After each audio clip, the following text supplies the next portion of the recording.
그 두 가지 기둥이 있죠. 뭐죠? 이 십자가와 부활입니다. 근데 그 십자가 부활을 믿는 그리스도인에게 신앙생활에 두 개의 또 기둥이 있어요. 신앙생활 하는데 두 개의 기둥, 그것이 뭐죠? 말씀과 기도인 겁니다. 그래서 우리가 신앙생활 잘하려면 말씀과 기도, 그 외에는 다른 길이 없어요. 다른 방도가 없어요. 오늘 여기 오신 우리 형제자매들께서는 그렇다, 내가 신앙생활에 승리하기 위해서 말씀과 기도 외에는 답이 없다 결정을 내리시고, 하나님의 말씀, 시편 1편에 보니 뭐라고 했죠? 복 있는 사람은 악인의 꾀를 쫓는 것이 아니고 여호와의 율법을, 말씀이죠, 말씀을 주야로 묵상하는 자로다. 다 복을 싫어할 사람은 없잖아요. 다 복을 받기를 원해요. 진짜 복을 받기를 원한다면 복의 근원은 하나님 한 분밖에 안 계세요. 그래서 하나님 말씀을 내가 주야로 묵상하는 자가 되어야 됩니다. 실제로. 그리고 또 기도에 관해서는 뭐라고 말씀하시죠? 이렇게 말씀을 했어요. 쉬지 말고 기도하라. 엄청난 도전인 거예요.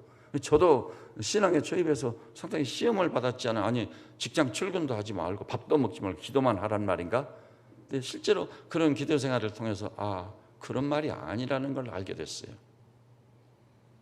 또 누가복음 18장 보니까 항상 기도하고 낭망치 말아야 될 것을 가르쳐 가라사대.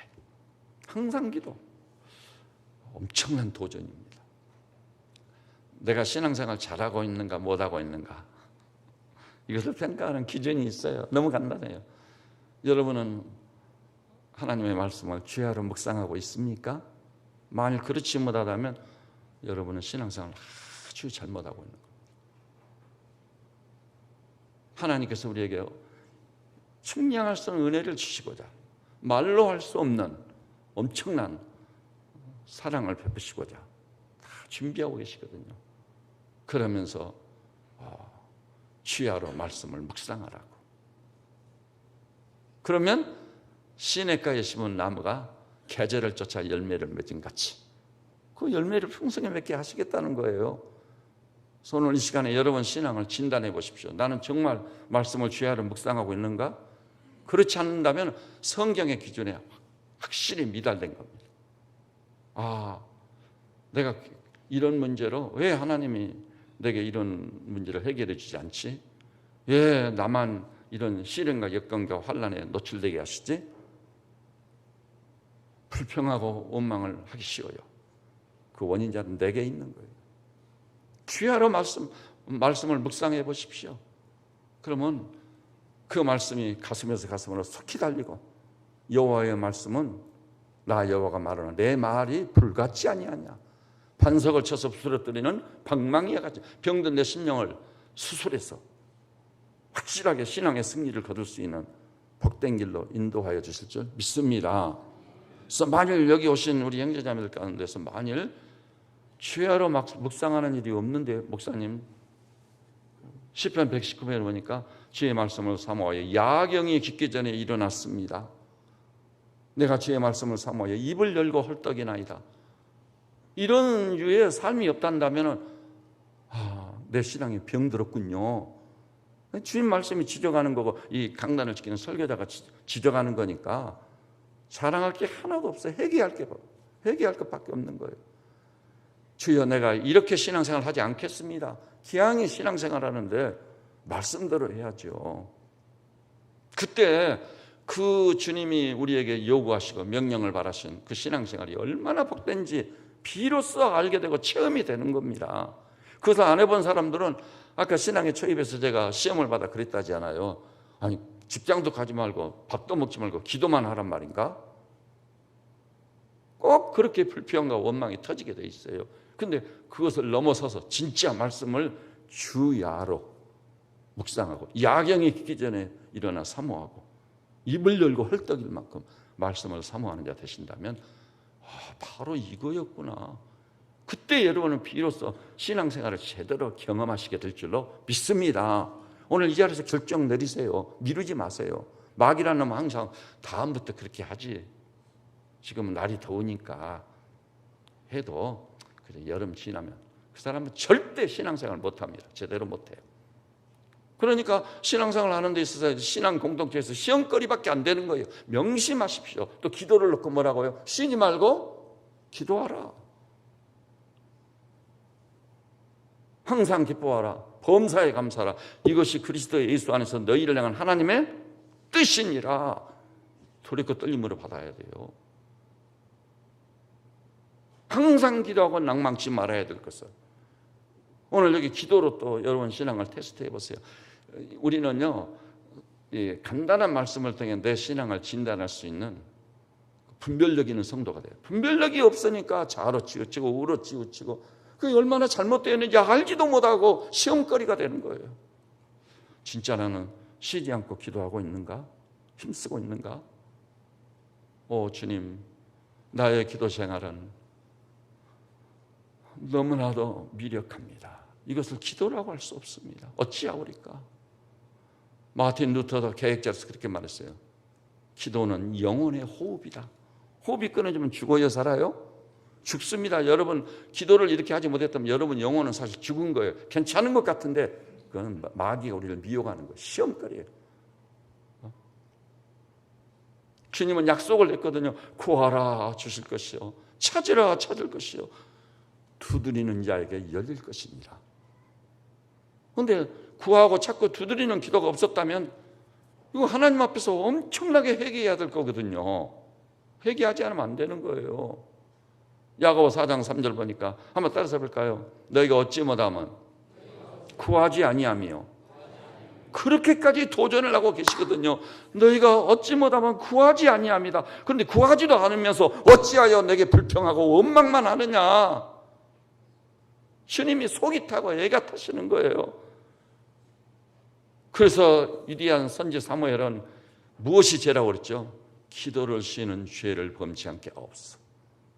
그런 수준의 기도 생활을 안 하고 있는 건 죄악 중에 죄악인 거예요, 여러분. 오늘 여기 나오신 형제자매님들이 바로 이 자리에서 엄청나게 회개하고 주여 이제야 이 말씀이 귀에 들어오고 마음에 들어옵니다. 내가 쉬지 않고 호흡처럼 기도하게. 그러니까 호흡처럼 기도하는 거예요. 핸들 잡고 사람 만날 때 밥 먹으면서 미장원 가가지고 머리 하면서 호흡처럼 기도하는 거예요. 그러면 그 삶이 얼마나 행복하고 얼마나 놀라운가를 그때 경험이 되어지는 거예요. 신앙생활은 이거였구나. 주여 어찌하오리까. 이렇게도 악하고 무익한 종을 불쌍히만 여겨주십시오. 그렇게 안 하고는요, 이 험악한 세상에서 신앙생활에 승리한다는 건 불가능한 일입니다. 그리고 자기도 모르면서 마귀의 수족이 되어 쓰임받으면서도 자기는 잘하고 있다고 크게 곡해를 하고 하는 거예요. 착각을 하고 있는 거예요. 여러분이 말씀과 기도 두 개의 기둥을 놓고 진짜 주야로 말씀을 사모하는 자, 그 말씀을 너무나 사모해서 입을 열고 헐떡이는 성도들 다 되시기를 우리 주님의 이름으로 축원합니다. 쉬지 말고 기도하십시오. 호흡처럼 기도해 보십시오. 그러면 주님과 동행하는 거예요. 주님은 포도나무에 나는 가지가 되는 거예요. 주님과 그렇게 친밀해지는 거예요. 친밀해져. 그와 같은 신앙생활이 이렇게도 복될 줄은 예전에 미처 몰랐습니다. 주님. 할렐루야, 감사하고 찬송합니다.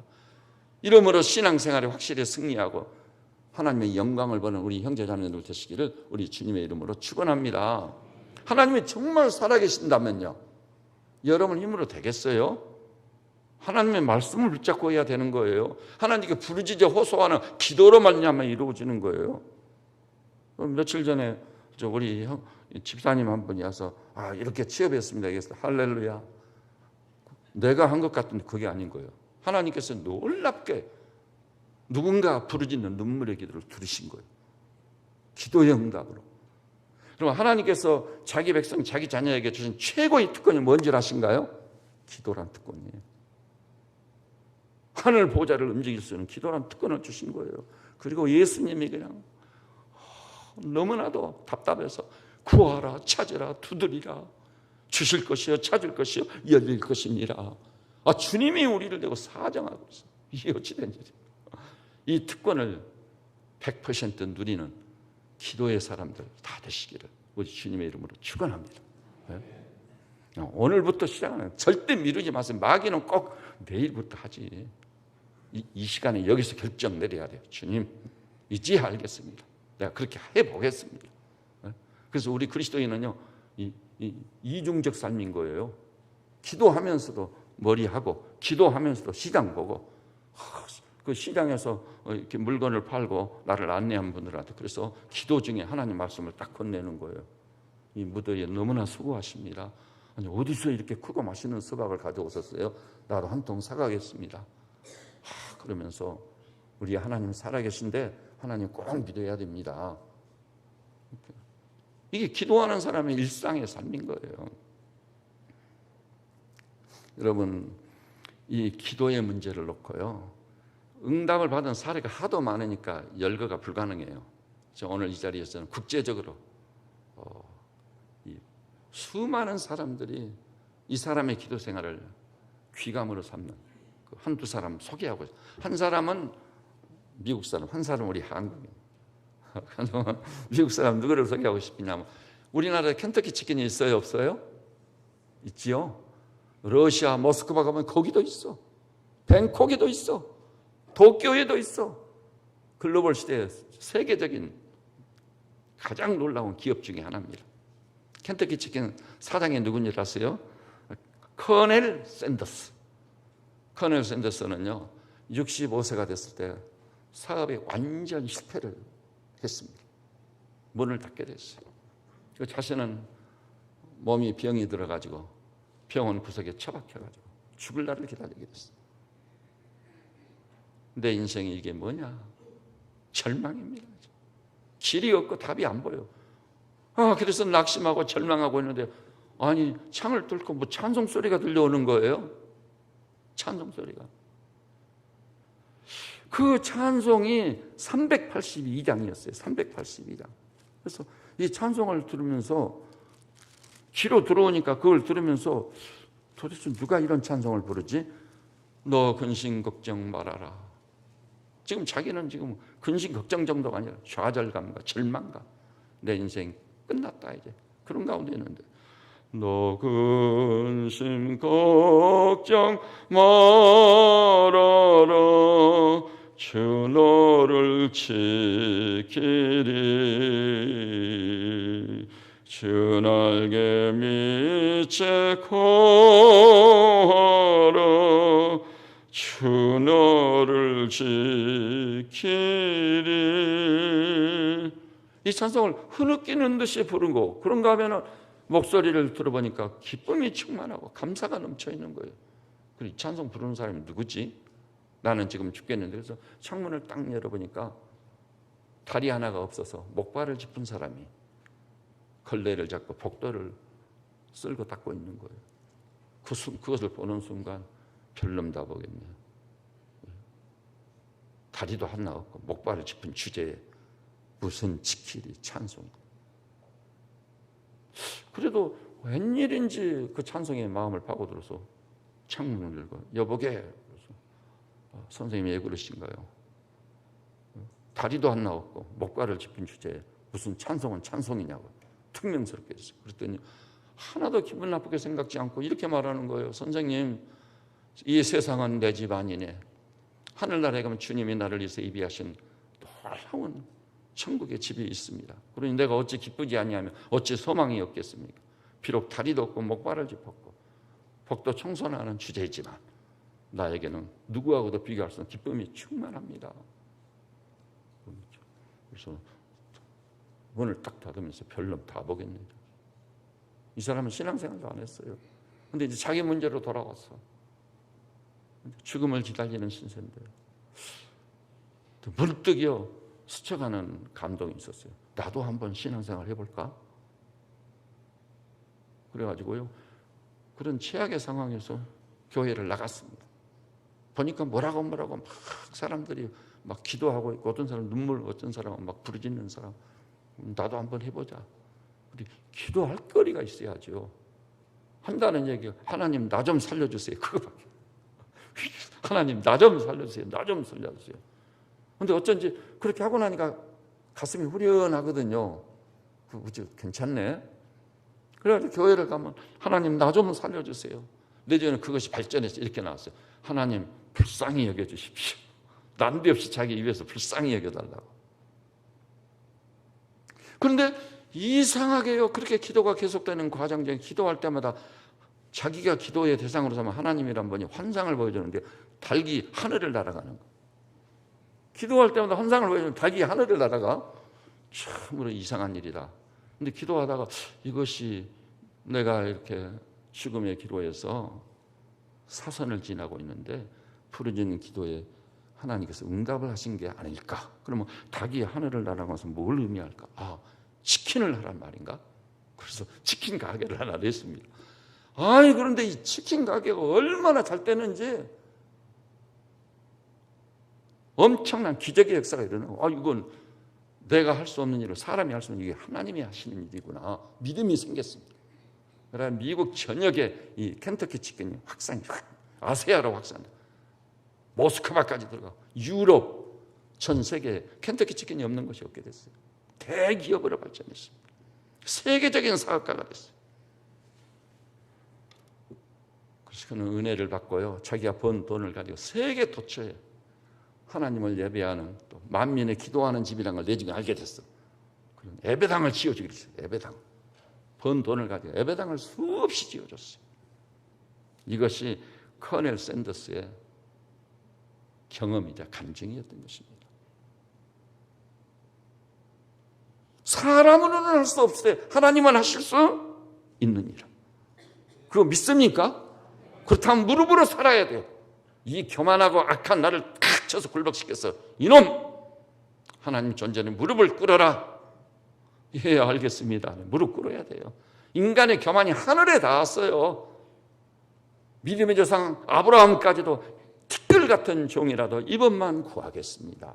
우리는 티끌에 불과한 거예요. 참 놀라운 일이에요. 또 하나 제가 우리 한국인 제가 대학 다닐 때요. 그분이 젊은이들의 우상이었어요. 누굴까요? 연세대학교 철학과 교수 김영석 교수님, 성실대 철학과 교수 안병옥 교수님, 서울대 김태일 교수 이런 분들이 젊은이들의 우상이었습니다. 영향을 많이 받았어요. 그런데 김영석 교수님 은퇴를 하셨는지 사라져 버리셨더라고요. 그래서 돌아가셨나? 어떻게 되셨나? 문득 그 어른 생각이 나곤 했어요. 그런데 지금 91세인가 96세인가 현재 됐어요. 언론에 딱 나타나시더라고요. 그래가지고 성경을 나름대로 탐독을 하고 철학자로서 자기가 깨달은 하나님 말씀을 중심으로 기독교 신앙을 알리기 위해서 책 한 권을 최근에 출간을 했어요. 바로 김영석 교수님의 강증기입니다. 6.25의 참화가 일어났어요. 연세대도 캠퍼스를 부산으로 옮겼대요. 젊은 날 자기는 연세대 철학과 교수인데, 근데 피란지이긴 하지만은 거기서 새학기를 맞이해 신입생을 뽑게 됐어요. 근데 시험을 쳤는데 그 시험지를 다 수거해가지고 점수를 매기게 돼요. 그런데 창밖이 아무래도 이상한 감이 들어서 이렇게 보니까 창밖에서 남노한 옷을 입은 젊은이가 기도하고 있더라네요. 속으로 참 기특한 놈이네. 다른 사람 다 가고 없는데 내중에 이제 그 합격자 발표만 보러 오면 되거든요. 그런데 혼자 남아가지고 저렇게 애타게 기도를 하고 있는 거로 기특해 가지고 나가서 그랬대. 여보게 젊은이 기특하다고 그렇게 기도하는 것을 보니 정말 내 마음이 다 후련하고 기쁘다. 이름이 뭐냐고 이름을 알아가지고 이제 그 젊은이가 입학을 하면은 좀 뒤를 봐주려고 이름을 알아가지고 와서 시험 점수를 딱 매기면서 보니까 최하위요. 그 순간 마음속에 어떤 생각이 나면 교회 다니는 놈들이 공부는 안 하고 기도한다고 된다고 속이 팍 상했어요. 그래서 나가서 그랬어요. 여보게 젊은이 이번에는 안 되니까 집으로 돌아가고 1년 후에 다시 시험을 치러 오라고. 교회 다니는 사람은 공부를 열심히 해야 된다고 이야기해 줬어요. 그랬더니 네 그러거든요. 이제 됐구나 하고 돌아서 점수를 마저 매기고 있는데 여전히 거기 서서 기도를 하고 있는 거예요. 그때 김영석 교수님이 솔직하게 고백했더라고요. 공부는 안 하고 기도하고 있는 사람들이 교회 다니는 사람들이 문제다. 공부는 안 하고 기도만 하면 돼? 이런 생각을 딱 하게 됐대요. 그래가지고 점수를 매겨가지고 총장님한테 가서 총장님이 김 교수 이번에 입학시험에 응한 사람이 얼마나 되지요? 그랬더니 정원보다는 조금 더 됩니다. 그랬더니 피란지에서 공부하겠다고 학교를 찾아온 사람들 얼마나 기특하냐고. 그러니까 시험에 응시한 사람 다 합격시키라고. 거의 그 순간 그 젊은이가 딱 떠오르는 거예요. 기도해가지고 합격될 만큼 성적은 안 올랐지만 시험 그 입학 제도를 그 순간 총장님이 바꿔가지고 기도한 그 학생까지 입학이 돼버린 거예요. 하나님이란 분이 성적은 아니지만 입학하는 방식을 바꿔가지고 그 기도한 젊은이를 합격을 시켰군. 이건 그 젊은이의 기도의 응답이구나. 이런 생각이 딱 들어오는 거예요. 그리고 철학자로서 이론만 폈던 사람이 기도하면 하나님이 들으시고 응답하시구나. 그때는 그렇게 느꼈어요. 그래가지고 그 신앙에 기쁨을 더하게 됐다는 감정입니다. 놀랍지 않아요, 여러분? 그래서 우리는요, 오늘 주야로 말씀을 묵상하고 있는지, 나는 신앙생활을 호흡처럼 기도하고 있는지, 그렇지 못하면 상하고 통해하는 심령을 가지고 회개해서 오늘 바로 이 시간 여기서부터 호흡처럼 기도를 시작하는 우리 형제자매들 다 되시기를 우리 주님의 이름으로 축원합니다. 말씀 생활과 기도 생활이 확 달라져야 돼요. 근데요, 너무나 놀라운 것은 오늘 사도행전 12장 보니까 기도를 하되 능력 있는 기도를 해야 돼. 기도해봤댔자 하나님께서 듣지도 아니하시고 저 잠언에 보니까 이렇게 말씀했어요. 하나님의 친히 따라서 해볼까요? 귀를 돌이켜 율법을 듣지 아니하면 기도조차 가증스럽게 여기느니라. 와, 기도를 하는데 그 기도조차도 가증스럽게 여기면 이거 큰일 났네요. 저도 이 말씀을 처음에 접해가지고 암송했을 때 정신 바짝 차렸습니다. 내가 아무리 기도해봤댔자 귀를 돌이켜 여호와의 율법을 듣지 아니하면 기도조차 가증스럽게 여긴다는 거. 정신이 번쩍 났습니다. 그래서 그때부터 하나님 말씀을 굳게 붙잡았어요.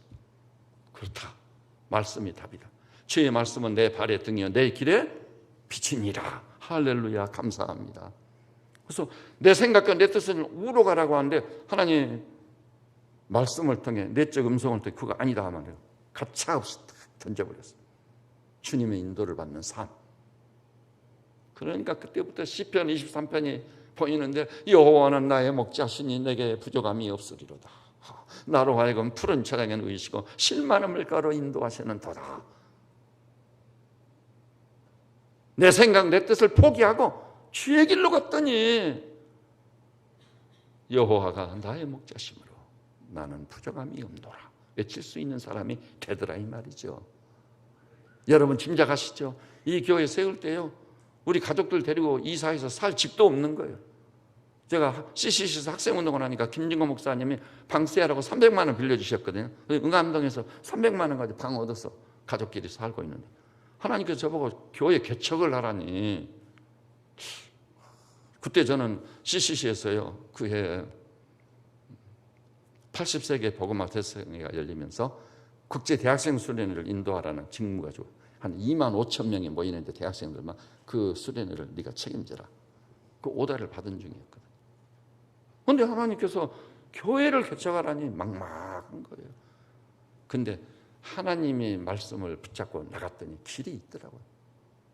저한테 은혜 받은 분들이요. 그 옛날 그 시대 80년이니까 160만 원도 주고 100만 원도 주고 교회 개척한다는 소식을 제가 말도 안 했어.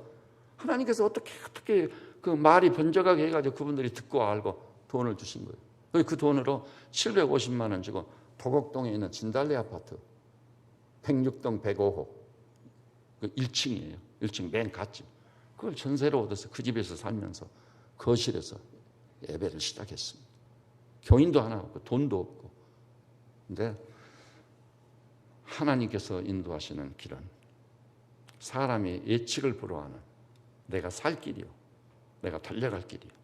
주님께서 우리를 위해서 예비하신 놀라운 길임을 아시기를 바랍니다. 그래서 이 교회가 세워지기를 시작한 거예요. 근데 그 우리가 기도 생활이 있어서요. 이 말씀은 오늘은 그 말씀에 대해서 전할 시간이 아니니까요. 기도. 어떻게 하면 능력 있는 기도를 드릴 수 있느냐. 오늘 본문이 그걸 잘 보여주고 있어요. 여러분 12장 그 본문을 잘 봐보세요. 그때 헤롯 왕이 손을 들어 교회 중에 몇 사람을 해하려고. 헤롯이 왕인데요. 이 학자들의 연구에 의하면 헤롯은 확실한 유태교 신자였습니다. 그래서 기독교인들을 박해하면 유대인들로부터 마음을 얻을 것으로 생각하는 거예요. 왕이니까 지도자니까. 그리고 2절 보니까 먼저 누구를 죽이죠? 요한의 형제 주님의 12제자 중 하나였던 야고보를 칼로 참수했습니다. 그랬더니 3절 유대인들이 이 일을 기뻐하는 것을 보고 좋아하거든요. 야고보가 당시에 예루살렘 교회 지도자였는데 칼로 참수해버리니까 아이고 잘 됐다. 그럼 잘 죽었다. 그러니까 힘을 얻어가지고 이제 누구를 죽이려고 그래요? 베드로도 잡으려 할세. 베드로도 죽이려고. 근데 그때 무교절 기간이어서 바로 죽이지는 못하고 4절 잡음에 옥에 가두어 군인 4씩인 4패에게 맡겨야죠. 로마법은요, 그 죄수나 예수님 무덤도 마찬가지예요. 지키는데요, 동서남북 해가지고 한 방향에 4명씩이 지키는 거예요. 4사람씩. 그러니까 전부에서 몇 명이죠? 4, 16. 훈련된 로마 병사들이 16명이 지키는데 방법이 없는 거예요. 그래서 5절 보니 이제 6월절 기간이 지나면 백성 앞에 끌어내서 죽이려고 계획을 세웠던 거지. 그래서 이에 베드로는 옥에 갇혔는데 교회는 뭐하고 있었죠? 5절 보니 교회가 무슨 칼과 창을 가지고 베드로 구하러 가자. 교회는 그를 위하여 간절히 하나님께 기도하고 있었어요.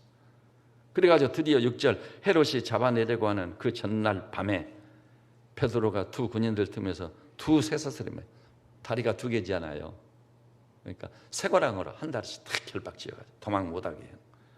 그래서 그 쇠사슬에 매어가지고 두 파수꾼 사이에서 믿음이 있다 보니까 평안히 누워 잠을 청한 거예요. 그런데 7절 갑자기 호련히 주의 사자가 나타나며 옥중에 광채가 빛나며 환해진 거예요. 7절 보니 베드로 옆구리를 누가 친 거예요. 정신없이 눈을 뜨니까 급히 일어나라 하니 쇠사슬이 그 손에서 풀리더라. 할렐루야입니다. 결박된 쇠사슬이 탁 풀려버리는 거예요.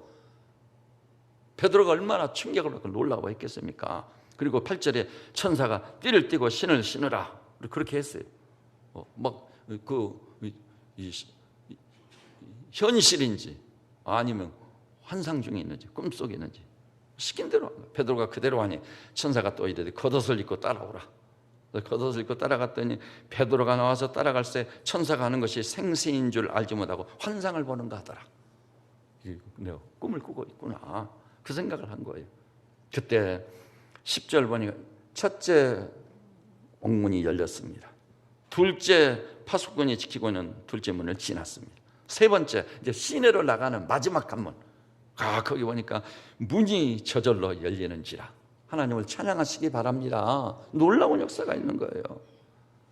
한 거리를 지나며 천사가 곧 떠나니라. 11절에 이에 베드로가 정신이 들어 이르되 내가 이제야 참으로 주께서 그의 천사를 보내어 나를 헤롯의 손과 유대 백성의 모든 기대에서 벗어나게 하신 줄 알겠노라. 그래서 깨닫고는요, 교우들이 어디에 모여 있었어요? 마가이 다락방. 그 마가이 다락방이 유명한 겁니다. 그래서 12절에 깨닫고 마가라 하는 요한의 어머니 마리아의 집에 가니까 여러 사람이 아직도 거기 모여 기도하고 있더라. 여기서 우리는 이런 생각을 하게 돼요. 어떻게 베드로가 갇혀있는 옥중에 광채가 빛났을까? 어떻게 발에서 쇠고랑이 풀렸을까? 어떻게 옥문이 열렸을까? 두 번째 파수꾼들이 지키고 있는 그 문이 열렸을까? 시내로 통하는 그 문이 저절로 활짝 열렸을까? 정말 놀라운 일이다. 이런 기적의 역사가 어떻게 일어날 수 있었단 말인가? 주님 승천 직후에 예루살렘 교회는 이런 놀라운 기사와 표적들이 빈번하게 일어났던 것입니다. 그런데 우리 시대는 이와 같은 기사와 표적이 없단 말인가? 똑같은 하나님, 똑같은 성령님, 똑같은 기도, 그때나 지금이나 똑같아. 그렇단다면 우리가 상상할 수 예기치 못한 지금도 조건만 만족한다면 쇠관왕이 풀리고 옥문이 열리는 놀라운 역사가 나타날 줄 확실히 믿으시기를 우리 주님의 이름으로 축원합니다. 뭘 믿는 거예요? 합리적인 것만 믿어요? 이성적인 것만 믿어요? 그 절대 믿음이 아니에요. 죽은 믿음이에요. 하나님께서 그렇게 꾸짖습니다. 내 믿음이 어디 갔느냐? 너무나 놀랍습니다. 그러면 이와 같은 엄청난 기사와 표적이 일어난 결정적인 이유는 어디 있겠습니까? 능력 있는 기도 때문이었습니다. 그래서 오늘 본문을 통해 간단히 우리는 능력 있는 기도란 어떤 기도냐? 우리 5절 한 목소리로 한번 봐볼까요? 5절 시작.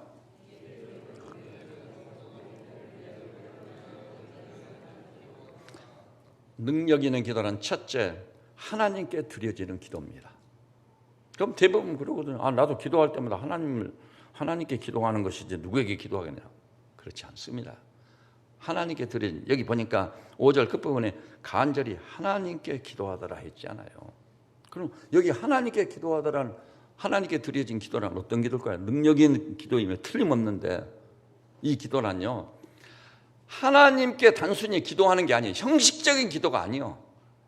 너줄하게 누르는 그런 기도가 아니에요. 이 하나님께 기도가 드려졌다는 것은 기도의 대상 되신 하나님을 살아계신 분을 확실히 믿고 기도했다는 겁니다.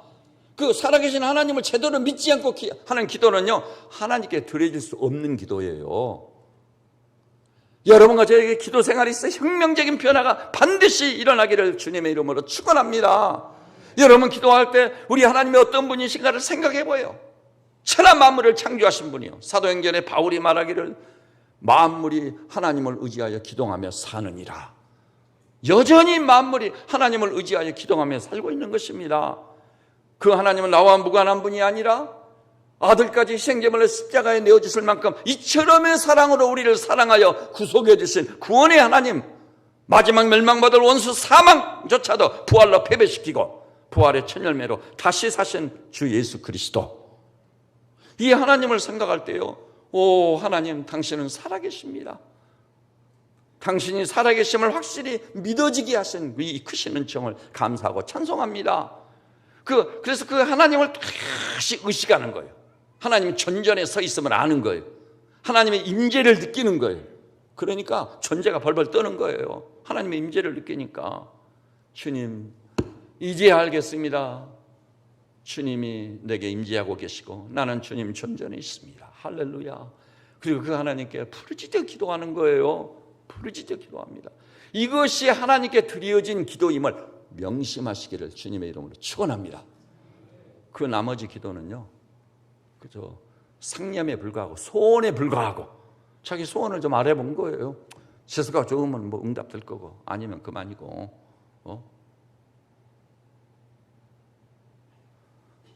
기도라는 것은요, 기도의 대상이신 하나님이 뚜렷이 살아계신 분으로 우리 앞에 부각이 돼요. 하나님 전전에 있네 내가. 그래서 두렵고 떨림으로 그 보좌 앞에 나아가. 저 히브리서 4장도 그랬잖아요.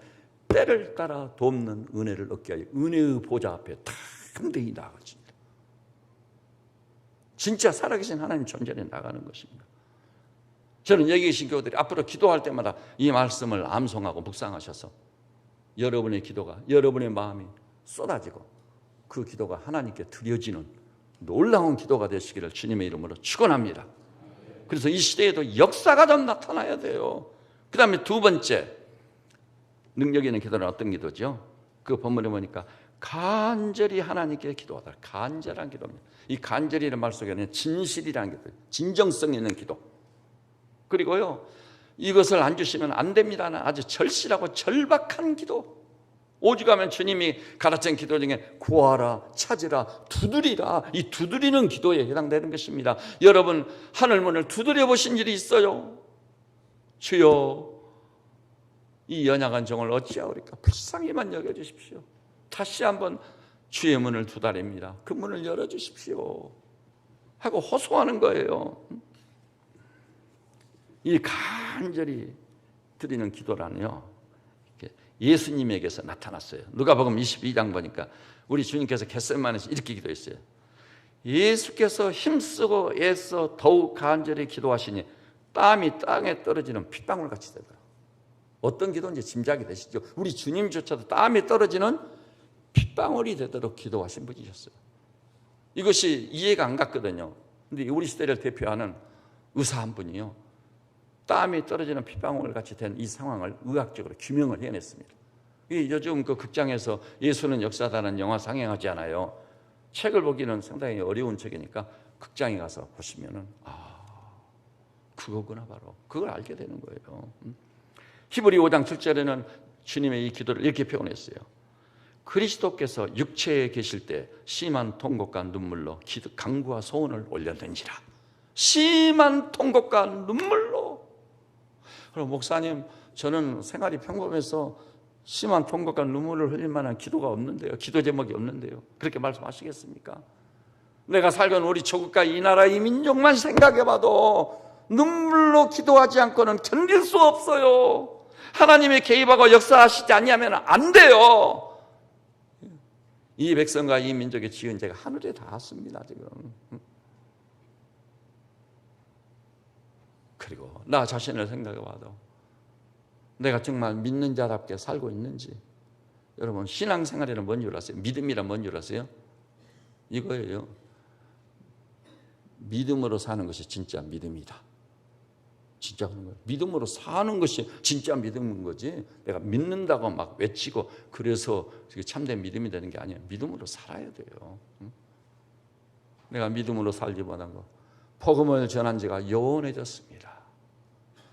주님이 하나님 되심을 포기하고 십자가 지신 이유도 천하보다 귀한 영혼 구원을 위해서. 나는 이게 뭔가, 복음 전하는 건 담을 탁 쌓아버렸어요. 그리고 시간을 들이는 것도요, 정말 내가 아이들 키우고 바쁘고 언제 거기 갈 시간이 있겠느냐고. 저는 오늘 아침에 일부 예배 끝나서 어떤 젊은 엄마하고 상담을 받았습니다. 눈물을 막 줄줄 흘리더라고요. 이렇게 가정이 쉽게 무너질 줄 몰랐다는 거예요. 남편이 가출해버렸어요. 내가 그 가정을 너무 잘 알거든요. 우리 교회를 나오시기는 적은 돈 쓰나 잘 안 나오는 분이에요. 그런데 항상 하나님이 주시는 마음이 그러더라고요. 저렇게 신앙생활을 하면 안 된대. 지금 시대가 어떤 세상인데. 진짜 하나님 제대로 믿고 각종 집회에 참여하고 아무리 힘들고 어려울지라도 정말 구별된 예물도 드릴 줄 알아야 되고, 생각 없이 뭐 괜찮겠지 했는데 어느 날 갑자기 위기가 찾아왔습니다. 암담한 거예요, 암담. 또 그 자매님은 저하고 같이 기도해서 기도의 응답을 받은 일이 있거든요. 정확히 알고. 그래서 너무나도 기뻐하고 감사하고, 그런데 신앙생활을 제대로 안 하더라고요. 여러분, 눈물로 기도하지 아니하면 안 될 때입니다. 지금 악하고 무익한 사람들이 널브러져 있어요. 오늘 여기 나오신 사랑하는 믿음의 식구들이요, 이 간절한 기도, 진실하고 중심이 기울이고 마음이 쏟아지는 기도가 아니고는 그 기도가 주님께 연락된다는 거 불가능합니다. 여러분, 안 되는 거예요. 여러분, 자녀가 아세요? 엄마 나 밥 좀 줘. 한두 마디 한다고 밥 줍니까? 엄마 배고파 죽겠다고, 나 밥 좀 달라고. 늦게 주면 막 눈물을 막 찔끔찔끔 하면서 엄마 빨리 밥 주세요. 급하게 밥을 챙겨주게 되는 거예요. 우리가 선물로 받은 자녀들 교육을 생각할 때, 부부관계를 생각할 때, 여러분, 아내는 남편에게 복종합니까? 남편은 아내를 사랑하되 그리스도께서 교회를 사랑하여 자기 목숨을 주심처럼 사랑합니까? 이 궤도에서 이탈했다면 가정에 큰 병이 든 거예요. 그렇게 살라고 가정을 주신 게 아니에요. 가정이 확 뒤집어져야 돼. 말씀대로 해야 돼. 말씀대로. 그러면 그 가정은요, 모든 사람의 귀감이 될 뿐만 아니라 부러움의 대상이 되는 영광스럽고 복된 가정을 세우게 되는 거예요. 그렇게 주님이 요구하셨지 않아요. 지금 우리 시대에 청소년들 자살률이 얼마나 높고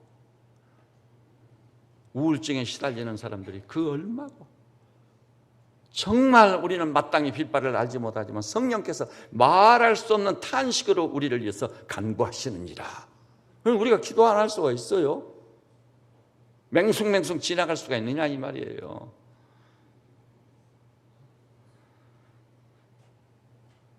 그 다음에요, 간절한 능력 있는 기도는 어떤 기도일까요? 그 본문에 보면 이렇게 말했어요. 베드로는 옥에 갇혔는데 교회는 그를 위하여 간절히 하나님께 기도하다. 교회. 그리고 12절도 보니까 여러 사람이 거기 모여 기도하고 있더라. 합심기도입니다. 합심기도. 그리스도의 몸인 교회라고 하는 건요, 그 교회가 반드시 어디까지 가야 되냐면 형제 자매들의 지체의식을 가지고 한 성령으로 하나가 딱 돼야 돼요. 성령의 하나 되게 하심을 힘써 지키라. 딱 하나가 되어가지고 자기 문제를 노출 다 시키는 거예요. 집사님, 내가 이러이러한 문제 있는데 나하고 기도 좀 합심해서 해주세요. 기도를 요청하는 거예요. 중보기도 카드를 옛날에 만들어서 중보기도 카드를 사용했지 않아요. 이 합심기도라는 거, 형제의 문제가 내 문제요, 그의 멍에가 내 멍에요, 그것을 같이 짊어지고 주님, 그 형제의 멍에를 대신 져주십시오.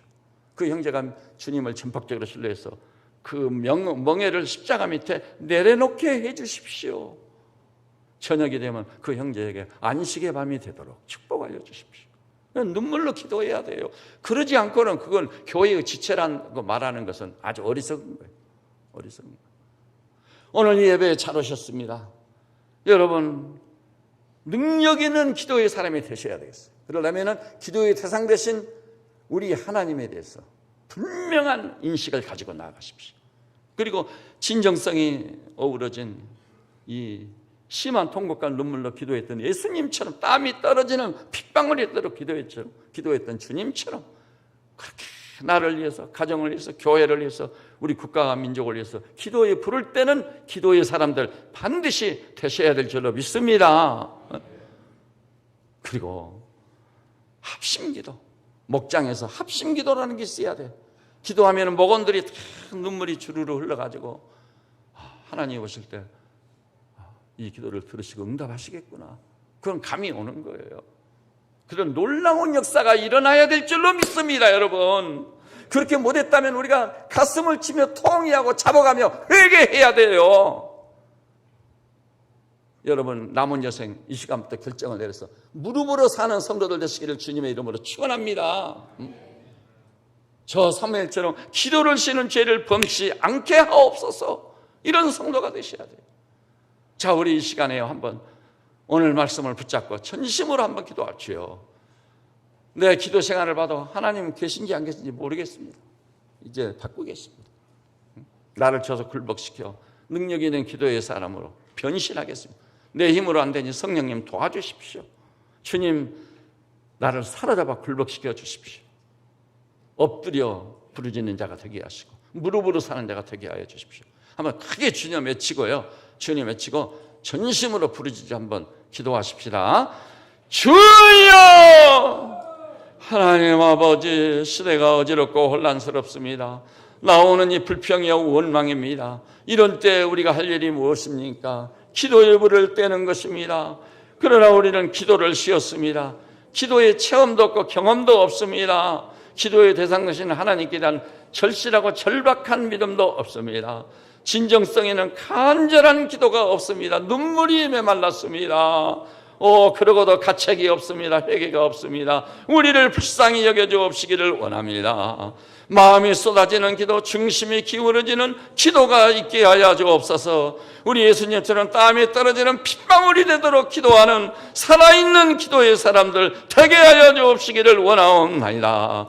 하나님 아버지, 오늘 주신 말씀처럼 이 교회를 치름하는 양무리들이 주여 한 사람처럼 한 성령을 받아 기도해 버릴 때는 합심기도가 일어나게 하여 주옵소서. 목장에서 이런 합심기도가 있게 하시고 금요일 저녁에 이렇게 부르짖는 기도, 합심하는 기도가 있게 하시고 새벽마다 부르짖고 합심하는 기도의 폭발적인 역사가 일어나게 하여 주옵시기를 원하옵나이다. 할렐루야. 주님 감사하고 찬송합니다.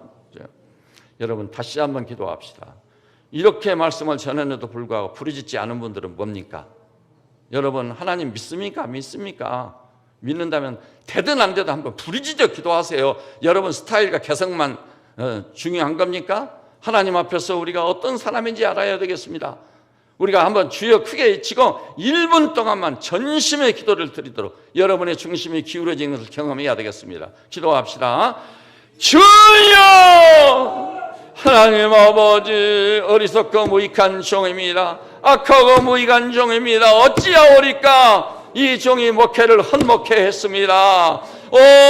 지난 날을 돌아볼 때 어찌하오리까? 불쌍히만 여겨주십시오. 긍휼히만 여겨주십시오. 이 교회를 출입하는 주의 양물들이 정신 차리고 근신하고 각성하게 하여 주옵시기를 원합니다.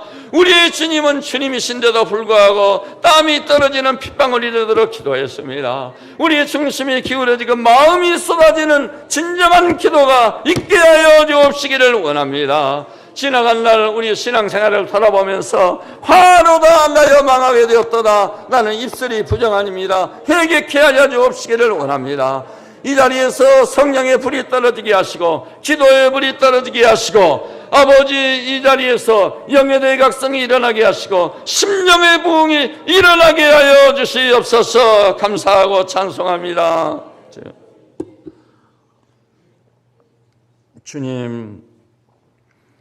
주님이 오시는 발자국 소리가 들려옵니다. 이런 때 주여 우리가 할 바가 무엇입니까? 무릎으로 사는 종들 되게 하여 주시옵소서. 이렇게 놓아두지 말게 하옵소서. 이렇게 방심하고 있다가 무슨 일을 당할지 모르겠습니다. 주여 우리 모든 형제자매들이 지나간 날 자신의 신앙생활 말씀을 주야로 묵상하는지 호흡처럼 기도하고 있는지 우리 믿음을 진단해서 주 앞에 엎드러지는 역사 일어나게 하여 주시옵소서. 저 이사야 선지처럼 화로다 나여 망하게 되었도다. 주여 이런 놀라운 역사가 일어나게 하여 주시옵소서. 심령의 대각성과 부흥이 일어나게 하옵소서. 불같은 성령 찾아오시고 기도의 불을 던져주옵시기를 원하옵나이다. 기도의 문이 활짝 열리게 하여 주시옵소서. 예수님을 닮아 주님의 제자들로서 땀이 떨어지는 핏방울이 되도록 기도하는 종들 되게 하여 주시옵소서. 합심기도를 통해 이 교회에 놀라운 역사가 일어나고 가정들이 변화되고 아버지 병든 심령들이 회복되며 이 합심기도를 통해 조국 통일이 앞당겨지고 억압의 세력이 물러가고 쫓겨가는 놀라운 역사 일어나게 하여 주시옵소서. 이 예배당을 주신 이유가 어디에 있습니까? 만민이 기도하는지 되게 하여 주시옵소서. 흑암의 세력 마귀의 영은 나세는 예수 이름으로 명하노니 물러갈지어다. 오 할렐루야. 아버지 전제의 시민에서 찬송이 터지게 하시고 말씀 더욱 사모하게 하시고 기도에 부를 때 쉬지 않고 기도하는 그런 성도들 되어 기적과 표적을 체험하고 경험하게 하여 주시고 그런데 쇠고랑이 풀리는 역사, 옥문이 열리는 역사, 하나님 아버지 합심기도를 통해 이 교회를 통해 하나님만이 행하실 수 있는 놀라운 신적 소년과 차원의 큰 역사가 일어나게 하여 주시옵소서. 예수님의 이름으로 기도드립니다. 아멘.